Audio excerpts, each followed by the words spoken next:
If you study medieval buildings closely enough, a quiet contradiction appears. Boards that should have warped, split or softened under centuries of damp air, smoke and seasonal cold are still holding loads today. Floors remain stiff, doors stay square. Roof decking resists sag long after iron fasteners have corroded away. This durability was not the result of superior forests or thicker trees alone. Medieval craftsmen understood that wood could be fundamentally strengthened before it ever became part of a structure. They applied a treatment so effective, so repeatable, and so closely guarded within guilds that it rarely entered written records. It was not decorative, and it was not obvious once complete, which is why it vanished from common knowledge.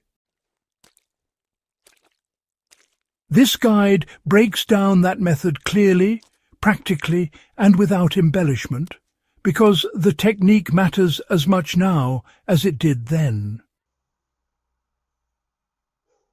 Why medieval craftsmen knew raw boards were structurally unreliable. Fresh sawn boards are unstable by nature. Moisture remains trapped inside the fibres. As the board dries unevenly, internal stresses develop.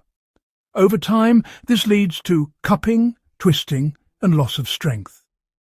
Medieval builders worked in climates with long wet seasons, poor ventilation, and constant smoke exposure. If boards were installed untreated, they failed early. Craftsmen observed something critical. Boards exposed to certain liquids, smoke environments, or repeated heating cycles behaved differently. They stiffened. They resisted insects. They cracked less and carried weight more reliably. These effects were not accidental. They were engineered through a strengthening process that altered the wood's internal chemistry. Now, let's talk about how tannin saturation quietly transformed ordinary boards. The most important, and honestly the least discussed medieval board strengthener, was tannin infusion. Tannins, you see, are naturally occurring compounds found in oak bark, chestnut, walnut hulls, and certain leaves. Medieval tanners understood tannins deeply because they used them to convert animal hides into leather. Woodworkers, well, they learned from them. Boards intended for flooring, doors, benches or structural decking were soaked in tannin-rich solutions before installation. Oak bark was boiled for hours to create a dark, acidic liquor. Boards were submerged for days or even weeks, depending on their thickness. This process did three things at once. First, it displaced free water inside the wood. Second, it reacted with lignin and cellulose, stiffening the fibre bonds. And third, it rendered the wood unpalatable to insects and fungi. Once dried, these boards were noticeably heavier, harder, and more resistant to abrasion. The strength increase was not cosmetic, not at all. Tannin-treated boards resisted compression and bending far better than untreated timber of the same size. Why did this method, you might wonder, stay inside guild workshops and not find its way into manuscripts? Well, medieval craftsmen, they protected their practical knowledge quite aggressively. Written manuals were honestly rather rare and intentionally vague. You see, a technique that improved material strength without increasing material cost was a real competitive advantage. Guild apprentices, they learned by observation, repetition, and correction, not by reading instructions. Tannin treatment, interestingly, left very few visible clues once it was complete. Unlike charring or carving, it produced no obvious surface marker apart from a subtle darkening, really. That invisibility, in fact, helped the technique fade from historical attention, even as the boards themselves endured. Now, how did heat and smoke complete the strengthening process? After tannin soaking, boards simply were not rushed into use. Instead, they were dried slowly in smoke-filled spaces. Smoke curing, truly mattered. Low heat drove out the remaining moisture, while smoke compounds sealed the surface pores. Phenols and aldehydes in wood smoke, well, they added yet another layer of fungal resistance. Now, this drying phase could take weeks, Boards were carefully stacked with spacers to allow for proper airflow.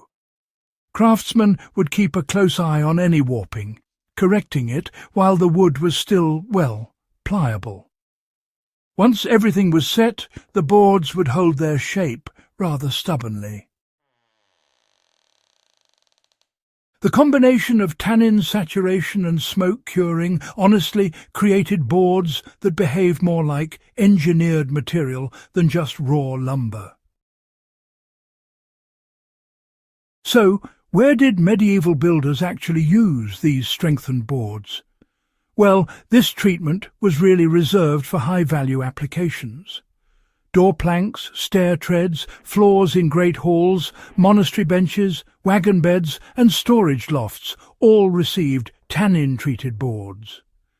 These components, after all, needed to endure weight, wear and moisture all at once. In castles and fortified towns, treated boards were used in hoardings and walkways exposed to rain and sun. Their resistance to rot was critical in defensive structures that could not fail under load. So, how can modern builders and survivalists, apply this knowledge today? The method remains practical with minimal adaptation. To replicate it, begin by sourcing tannin-rich material such as oak bark, acorns or walnut hulls. Boil these materials for several hours until the liquid darkens significantly. Submerge rough-sawn boards fully. Weight them down to prevent floating. Allow them to soak for at least 3 days for thin boards and up to 2 weeks for thicker stock. After soaking, remove the boards and allow them to dry slowly in a ventilated, shaded space. If possible, expose them to wood smoke from a low-temperature fire. Avoid direct flame or high heat. Rotate boards periodically and correct any early warping by weighting or clamping during drying. These boards are, ideal for cabin floors, tool benches, exterior doors, raised storage platforms and load-bearing shelving. The process adds time, of course, but extends service life dramatically. Why this technique explains the endurance of medieval interiors. The survival of medieval wooden interiors is not accidental.